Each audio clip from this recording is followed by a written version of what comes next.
Hello everyone, welcome to our YouTube channel. हर बार hello hello बोल के मुझे भी बोर हो रहा है एक्चुअली, पर क्या करूँ, स्टार्ट कैसे करें मुझे भी समझ में नहीं आता। ठीक है, चलो जाने दो वो सब बातें। अभी हम स्टार्ट करते हैं आज का हमारा रिडॉक्स रिएक्शन का थर्ड लेक्चर। जैसे कि फर्स्ट लेक्चर में मैंने डेफिनेशन पार्ट कवर कर दिया, ठीक है, उसमें मैंने आपको बता दिया कि what is mean by that redox reaction, oxidation, reduction, oxidation number, reducing agent, oxidizing agent. Okay, all this definition part we have completed. In a second lecture I have discussed with you some rules. By using these rules we have to find out the oxidation number. Okay, so last lecture mein we have completed that oxidation number. Now no, not completed, just we have completed its rules. Now we have to complete that oxidation number part with the application, means how to apply these rules for the number of examples. ठीक है, पहली बात आपको बताना clear कर देती हूँ। मतलब एक बात, ऑक्सीडेशन नंबर जब हमें फाइंड आउट करना है, when we have to find out the oxidation number, at that time we should know the structure of the compound. If we consider that structure of the compound, in that way we can find out the oxidation number perfectly or correct way. But it is not useful for the all examples. If we consider simple examples, as we know that, for example, H2O, CO2, NH3, CH4. After that, if we consider P2O5, okay, PCl5. For these examples which having the simple structure, for them we can identify oxidation number easily. But some examples are there whose structure should be known to us. So whose structure should be known to us, that part we will discuss at the end of the topic, or not at the end of the topic, no, at the end of this video or in a next lecture also. But now we will start with the simple examples to inform you, or to clear the concept how to find out the oxidation number. Okay, now see here, if we consider first example, we will take one example of this. See, now here 1 2 3 4 5 6 examples are there. ठीक है, so firstly we will solve with these examples. After that we will discuss other examples also. So today's video only on based on the number of examples. So आप भी pen और notebook लेके बैठ सकते हो, क्योंकि जब मैं एक्सप्लेन करूंगी उस टाइम पे मेरे पहले आपका आंसर आना चाहिए, क्योंकि मैं एक तो हर बच्चे को समझना चाहिए, इसलिए स्लोली बताऊंगी। पर अगर आपको समझ में आया हो तो आप इजीली कैलकुलेट कर सकते हो। बहुत बड़बड़ हो गई ना, अभी करते हैं स्टार्ट। देखो first example, which one is that, H2O। अभी इसमें हमें फाइंड आउट करना है ऑक्सीडेशन नंबर ऑफ ऑक्सीजन। यहाँ पे कार्बन, यहाँ पे नाइट्रोजन, यहाँ पे कार्बन, यहाँ पे फॉस्फोरस और यहाँ पे फिर से फॉस्फोरस। ठीक है, अभी देखो कैसे फाइंड आउट करना है, जिसका ऑक्सीडेशन नंबर हमें फाइंड आउट करना है। What is my statement, listen carefully. Whose oxidation number we want to find out, for that one we have to consider the X. For example H2O, we have to find out the oxidation number of the X, so we are consider here X. Now see hydrogen. Already we have discussed rule in that, as we know that hydrogen having the oxidation number 1, except when it is with the metals, at that time only it carries -1 oxidation number. Now see here how to find out. See, first step, there are some steps which we have to follow when we are calculating the oxidation number. First step, okay, what is the first step? Find out whose oxidation number we want to find out.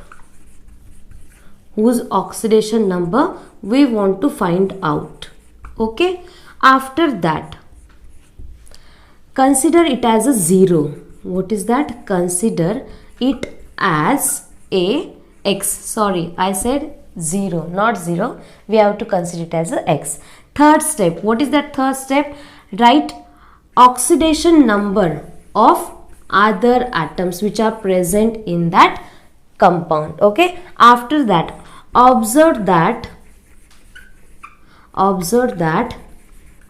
charge present on that molecule. If charge is there, we have to consider equal to that charge. If no charge, then we have to consider it as equal to 0 for that one. After that add the oxidation numbers, and finally we will get the answer. Okay, now see, one by one step we will follow. See, whose oxidation number we want to find out. oxygen. Second step, consider it as a X. We consider oxidation number of other. Other is only hydrogen and it is +1. We completed that one. Next one, observe the charge. What is that next step? That is the observe the charge. Is there any charge given here? Either positive, negative? No charge. Okay, no charge is given on that H2O. So simply we have to consider that. And our last one is the add the oxidation numbers. Now see, when we are adding, at that time what we have to do? See, hydrogen number is 2. Number of hydrogens are 2. So 2 into, what is the oxidation number of one hydrogen? That is the +1. So +1 plus oxygen number is only 1. So here X. Now completed two types of the elements. So we have completed equal to. Is there any charge? No charge, means we have to take here 0. Now see, 2 into +1, 2 plus X equal to 0. So X is equal to -2, means in that oxidation number of oxygen is -2. Clear to everyone? So here we have completed our first simple example. Now we will take second example. Okay, now see here, what is that second example? Second example is carbon dioxide. Okay, in that carbon dioxide, whose oxidation number we want to find out? That is the carbon. So consider it as a X. What about the other? That is the -2. So other oxidation number also we have seen. Is there any charge? No charge, means equal to 0. And add them last step. So number of carbon is only 1. So 1 into X plus how many oxygen atoms are there? 2. 2 into -2. So X minus 4 equal to 0. So X is equal to +4. Clear to everyone? So here answer is -2. Here it is +4. Clear to everyone? Now see, we will start with the third example. Now what is that third? NH3. NH3. Observe whose oxidation number we want to find out. Consider it as a X. Write down the other's oxidation number. Okay. After that, just add them. Observe that charge. No charge. So equal to 0. Number of nitrogen X plus 3 into +1. X plus 3 equal to 0. So X is equal to -3. So यहाँ पे आ गया इसका answer -3. Hope so you are getting how to calculate the oxidation number. See, today's video I'm giving all number of examples, we can say that, so it will be get idea to you how to solve the oxidation number. Okay, now here we have completed our third example. Please don't get bored, because this is only for you people. Okay, now see CH4 hydrogen, once again +1, carbon X. So is there a charge? No charge, so 0. X plus 4 into +1. X is equal to -4. Now see here, you can observe that in this second example, carbon having the oxidation number +4, and in that fourth example, carbon having the oxidation number -4. So we cannot say that oxidation number is fixed for the particular element. That oxidation number varies compound to compound or molecule to molecule. Okay, so here we have completed these examples. So P2O5. Now see, P2O5, oxygen -2. This is X. Is there any charge? No charge. So equal to 0. 2X plus 5 2s are -10. 2X is equal to 10. X is equal to +5. Clear to everyone? So here phosphorus having the oxidation number, that is the +5. Next one, PCl5. Okay, now see, instead of PCl5, I think so we should take another one example, that is the PH3. In that PH3, we can observe that phosphorus with the 3 hydrogen. Hydrogen having the oxidation number 1. Listen carefully. Oxidation number of particular element is depend on the other, मतलब जैसे कि देखो मेरा और आपका जो कुछ भी रिलेशन है उसमें कैसे होता है, मेरा बिहेवियर डिपेंड करता है आपके बिहेवियर पे। मतलब अगर सामने वाला कोई भी हो रूडली ट्रीट कर रहा हो तो हम भी कैसे करेंगे, रूडली ही करते हैं। अगर वो सॉफ्ट है तो हम भी कैसे सॉफ्ट करते हैं, वैसे ही यहाँ पे होता है। अगर साइड वाला मोर इलेक्ट्रोपॉजिटिव है तो वो होता है निगेटिव, वो निगेटिव है तो ये कैसे होता है, पॉजिटिव। मतलब साइड वाले पे डिपेंड करता है उसका ऑक्सीडेशन नंबर। यहाँ पे देखो हाइड्रोजन से ज्यादा इलेक्ट्रोनिगेटिव कौन है, तो फास्फोरस है, इसलिए हाइड्रोजन का ऑक्सीडेशन नंबर 1 रहता है। पर अगर हम सोडियम हाइड्राइड कंसिडर करते हैं तो यहाँ पे सोडियम कंसिडर किया जाए तो ये मोर इलेक्ट्रोपॉजिटिव है देन द हाइड्रोजन, इसलिए सोडियम का ऑक्सीडेशन नंबर 1 कंसिडर करते हैं और इसका -1। ठीक है, अभी ये होप सो आपको समझ में आया होगा मुझे जो कहना है। ठीक है, अब pH3 में देखते हैं।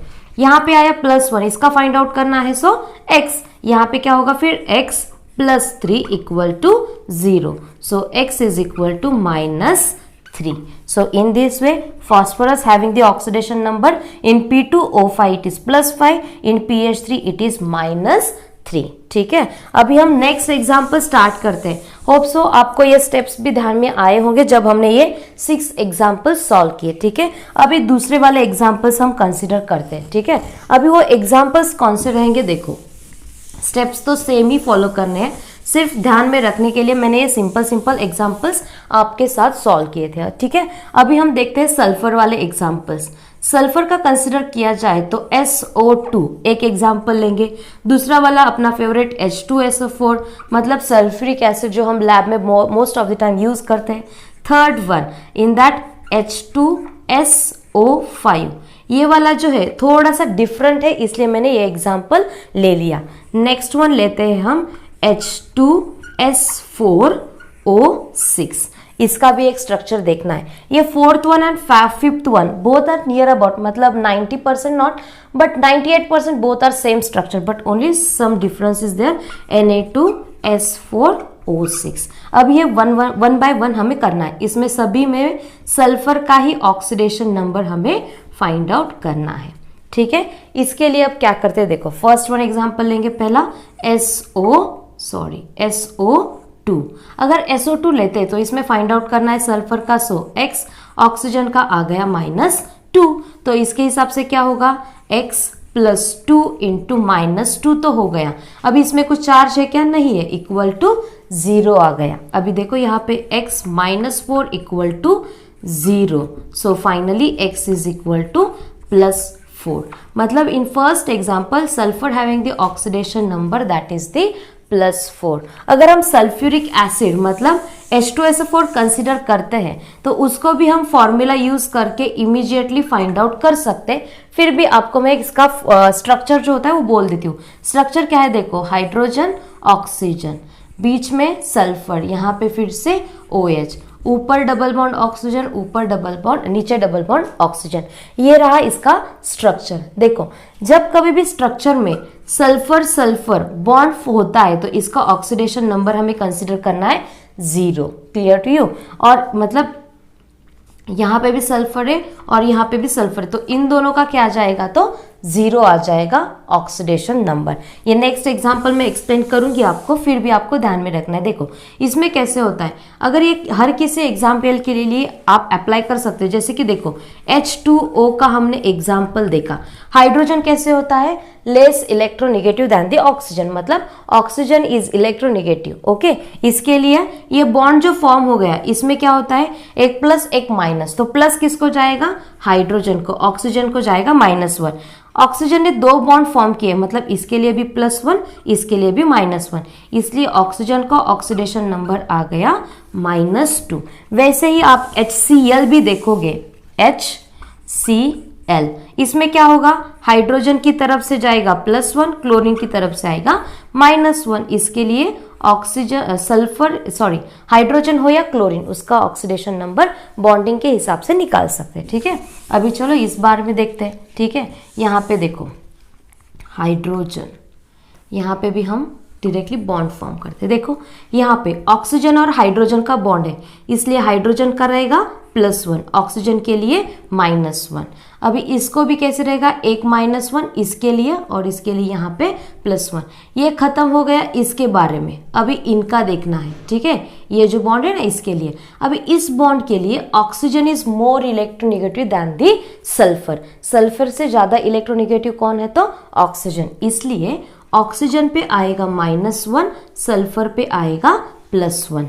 यहाँ पे भी ये जो बॉन्ड है इसमें क्या होगा, ऑक्सीजन से ज्यादा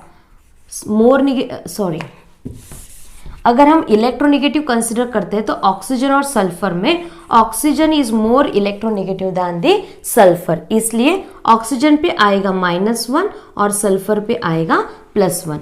ऐसे ही देखो यहाँ पे ऑक्सीजन और सल्फर में डबल बॉन्ड है, ठीक है। ऑक्सीजन और सल्फर में क्या है, तो डबल बॉन्ड है, इसलिए एक सिंगल बॉन्ड के लिए क्या होगा, ऑक्सीजन पे -1, सल्फर पे +1।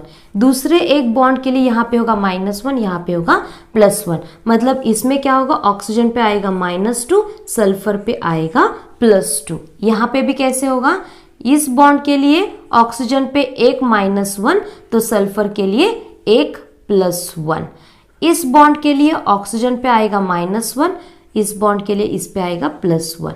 अगर आप देखोगे ये सब तो इसमें देखो क्या आएगा, जैसे कि SO2 का भी एग्जाम्पल एक्सप्लेन कर देती हूँ आपके लिए। देखो यहाँ पे हाइड्रोजन का आया +1, ऑक्सीजन का आया -2, सल्फर का कितना हुआ देखो, +2, 3, 4, 5, 6, सल्फर का हो गया +6। इस ऑक्सीजन का आ गया -2, इस ऑक्सीजन का आ गया -2, इस ऑक्सीजन का भी -2, इस हाइड्रोजन का आ गया +1। आपको समझ में आया ये सब मैंने कैसे किया है। वैसे ही अभी देखो हम क्या करते हैं, अगर ये मेथड किया जाए तो सल्फर का ऑक्सीडेशन नंबर आता है +6, ठीक है, जो कि 100% परफेक्ट रहेगा, करेक्ट भी रहेगा। अगर इसमें से जाते हैं हाइड्रोजन का ऑक्सीडेशन नंबर +1, ऑक्सीजन का ऑक्सीडेशन नंबर -2, सल्फर का हमें फाइंड आउट करना है। इसके लिए क्या होगा देखो, 2 × +1 +x +4 × -2। इस पे कुछ चार्ज है क्या, नहीं है, इसलिए इक्वल टू 0। अब देखो 2 + x -8 = 0, सो x -6 = 0, x = +6। मतलब देखो बहुत सारे एग्जाम्पल्स होंगे जिसमें स्ट्रक्चर और मतलब ये फॉर्मूला यूज करके अगर हम ऑक्सीडेशन नंबर फाइंड आउट करते हैं तो मैच हो जाएगा, पर कुछ एग्जांपल्स ऐसे होते हैं जिसमें मैच होना नॉट पॉसिबल, ठीक है। अभी ये H2SO4 का जैसे स्ट्रक्चर के हिसाब से एक्सप्लेन किया मैंने, वैसे ही आपको SO2 का भी एक्सप्लेन करती हूँ। देखो यहाँ पे ऑक्सीडेशन नंबर क्या आया, +6 आ गया, ठीक है। अभी देखो SO2 का हम देखते हैं फिर एक बार स्ट्रक्चर फॉर्म करके। देखो सल्फर, ऑक्सीजन, ऑक्सीजन, ठीक है। ऑक्सीजन क्या बोला मैंने, oxygen is more electronegative than the sulphur. So अगर एक बॉन्ड होता है ऑक्सीजन और सल्फर में तो एक माइनस ऑक्सीजन की तरफ जाएगा और एक प्लस सल्फर की तरफ जाएगा। इसके हिसाब से एक बॉन्ड के लिए ऑक्सीजन को आ गया -1, सल्फर को गया एक +1। इस सेकेंड बॉन्ड के लिए यहाँ पे आ गया -1, यहाँ पे आ गया +1। जैसा इसके लिए फॉलो हो गया वैसे ही यहाँ पे एक -1 एक +1, एक -1 एक +1। मतलब सल्फर पे देखो 1 2 3 4 आ गया ना, सल्फर पे +4 बॉन्ड, +4 चार्ज, वैसे ही यहाँ पे करते हैं, ठीक है। अभी देखो नेक्स्ट एग्जाम्पल क्या है, H2SO5। अगर H2SO5 का स्ट्रक्चर देखते हैं और ऐसा ही ड्रॉ करते हैं, मतलब ऐसे ही ऑक्सीडेशन नंबर निकालते, डिफरेंस क्या होता है देखो यहाँ पे।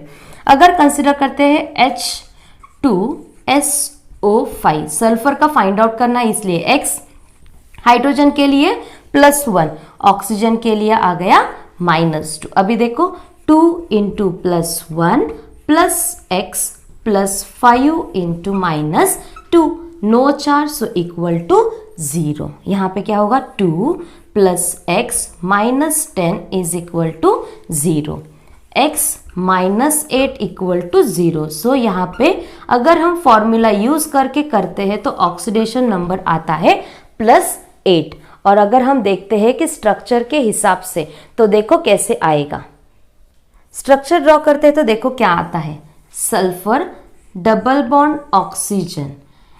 कितने कितने सल्फर के साथ हाइड्रोजन है, 2 हाइड्रोजन है। अभी देखो यहाँ पे क्या होता है, ऑक्सीजन ऑक्सीजन हाइड्रोजन।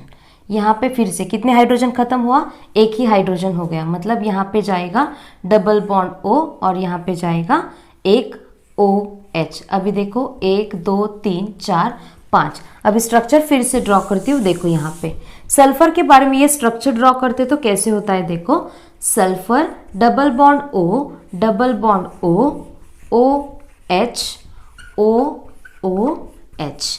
अभी देखो अगर जब कभी भी OO बॉन्ड आता है, यहाँ पे ऐसे बॉन्ड आता है तो इसको हमें कंसिडर करना है -1 because it indicates that peroxide oxygen. और मैंने आपको पहले भी बोल दिया है पेरोक्साइड में क्या होता है, तो ऑक्सीजन का ऑक्सीडेशन नंबर एक्सेप्शनल केस होता है, मतलब वो -1 आता है। जैसे कि उसमें एग्जाम्पल बोला था मैंने हाइड्रोजन पेरोक्साइड। हाइड्रोजन पेरोक्साइड का स्ट्रक्चर क्या होता है, ऑक्सीजन ऑक्सीजन, उसको होता है हाइड्रोजन, इसको होता है हाइड्रोजन। तो ये जब आता है तो इसका -1 होता है और इसके बाद इसका आता है +1 और इसका आता है +1। देखो अभी कैसे होगा, इसके लिए हमें क्या कंसीडर करना है, तो यहाँ पे भी जो ऑक्सीजन आए हैं उनको क्या करना है, तो उनके लिए हमें कंसीडर करना है -1। आप बोलोगे मैम स्ट्रक्चर के हिसाब से देखें तो हाँ वैसे ही जाना है, पर एक्सेप्शनल केस में क्या होता है, देखो यहाँ पे आ गया -1, इस पे जाएगा +1, इस पे जाएगा -2, यहाँ पे आएगा +2। ये -1 हो गया तो यहाँ पे आ गया +1। ये बॉन्ड के लिए देखो इस पे आ गया -1 तो यहाँ पे आ गया +1। यहाँ पे -1 है, इसका +1, मतलब यहाँ पे भी एक +1 आ जाएगा। अगर हम यहाँ पे देखते हैं तो -2 +2। अभी देखो कितना बॉन्ड आया, +2 +2 +2, मतलब स्ट्रक्चर के हिसाब से जाते हैं तो ऑक्सीडेशन नंबर आता है +6।